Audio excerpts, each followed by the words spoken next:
नमस्कार मंडळी, आज आपण उपवासाचा एक भन्नाट असा वाळवणाचा पदार्थ बघणार आहे, जो करायलाही सोपा आहे आणि खायला तरी एकदम मस्तच. लहान मुलं तर खूपच आवडीने खातील.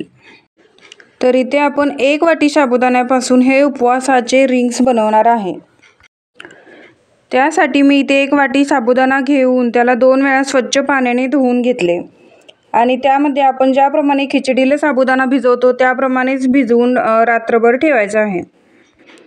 किंचित बोटाने एवढा अंदाज येईल एवढं पाणी याच्यामध्ये घालायचं आणि हे रात्रभर असंच ठेवून द्यायचं. आता सकाळी उठल्यानंतर बघू शकता साबुदाणा छान असा भिजला गेलाय. आता एक मिक्सरचं भांडं घेऊन त्याच्यामध्ये हा थोडा साबुदाणा आणि त्याच्यामध्ये थोडंसं पाणी घालून हे आपण मिक्सरला छान असं बारीक वाटून घ्यायचं. या पद्धतीने अगदी स्मूथ अशी पेस्ट करून घ्यायची आणि एका भांड्यामध्ये आता हे आपण मिश्रण आहे ते काढून घ्यायचे. याच पद्धतीने आता बाकीचा साबुदाणा आहे थोडा घेऊन मी मिक्सरला बारीक करून घेते. आता हे सगळं छान असं मिक्स करून घ्यायचं आणि याच्यामध्ये 1 वाटी साबुदाणा घेतलेला तर 2 वाटी पाणी मी इथे घालते. तर याच्यामध्ये पाणी घालून चमच्याने हे छान असं मिक्स करून घ्यायचं. तर आता या मिश्रणामध्ये थोड्याशा गुठळ्या राहतात, तर त्यासाठी काय करायचं, हे पुरणाचं भांडं आहे ते घ्यायचं आणि त्याच्यामध्ये हे मिश्रण ओतायचं आणि हे पळीनं असं हलवायचं, म्हणजे ते बारीक असं मिश्रण खाली पडते, म्हणजे याच्यामध्ये अजिबात गुठळ्या राहणार नाहीत. तर आता हे एकदम स्मूथ असं मिश्रण तयार आहे. हे थोडंसं हलवून घ्यायचं आणि गॅसवरती ठेवून आपण हे शिजवून घ्यायचं. ह्याच्यामध्ये आधी 2 वाट्या पाणी घेतलेलं, आता ह्याच्यामध्ये मी आणखी 1 वाटी म्हणजेच 1 वाटी साबुदाण्यासाठी 3 वाटी पाणी मी इथे वापरले. तेवढं पाणी घालून हे मिश्रण आता आपण शिजवून घ्यायचं.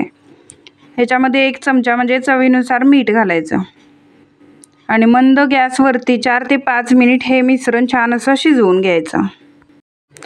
आता हळूहळू हे मिश्रण आहे ते ट्रान्सपरंट होत जाते. पूर्ण ट्रान्सपरंट असं झालं की समजायचं की आपलं मिश्रण आहे ते शिजलेलं आहे आणि थोडंसं घट्ट करून द्यायचं.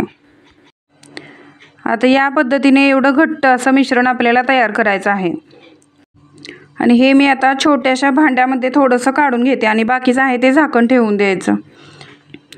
म्हणजे हे मिश्रण आहे ते कोमट झालं की आपण याचे रिंग्स पाडून घ्यायचे. आता इथे रिंग्स पाडण्यासाठी मी पायपिंग बॅगचा यूज केलेला आहे. पायपिंग बॅग जर नसेल तर प्लॅस्टिकच्या पिशवीसुद्धा आपण घेऊ शकतो. तर ते मिश्रण कोमट झाल्यानंतर अशा पायपिंग बॅगमध्ये मी घातलेलं आहे आणि याला कात्रीने असं पुढे छोटंसं कट द्यायचं आहे आणि या पद्धतीने प्लॅस्टिकच्या कागदावरती हे रिंग्स पाडून घ्यायचे. थोडंसं जाडसरच पाडायचे, कारण की ते सुकल्यानंतर आणि बारीक होतात. तर या पद्धतीने मी रिंग्स पाडलेले आहेत आणि मुलांसाठी थोडीशी क्रिएटिव्हिटी म्हणून मी ते ABCD झेडपर्यंत काढून घेते, म्हणजे मुलांनाही खाताना अगदी छान वाटेल. तर या जे रिंग्स आहेत किंवा हे ABCDज आहे ते प्लॅस्टिकच्या कागदावरच आपण पाडून घ्यायचे. जर ताटावरती करायचं असेल तर ताटाला आधी तेल लावलं पाहिजे, नाहीतर हे चिटकून बसते.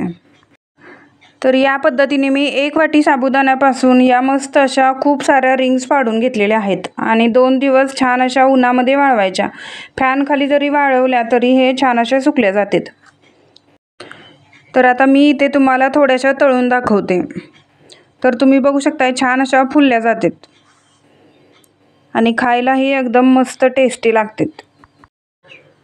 तर तुम्ही सुद्धा या उन्हाळ्यात या पद्धतीने साबुदाण्याचे रिंग्स करून पहा, तुम्हालाही नक्की आवडतील. तर पहिल्यांदाच तुम्ही माझ्या चॅनेलवरती व्हिडिओ पाहत असाल तर चॅनेलला सबस्क्राईब नक्की करा आणि बेल आयकॉनवर प्रेस करा, म्हणजे इथून पुढे माझे व्हिडिओ आल्यानंतर तुम्हाला सर्वात पहिले नोटिफिकेशन मिळेल. व्हिडिओ पाहिल्याबद्दल धन्यवाद.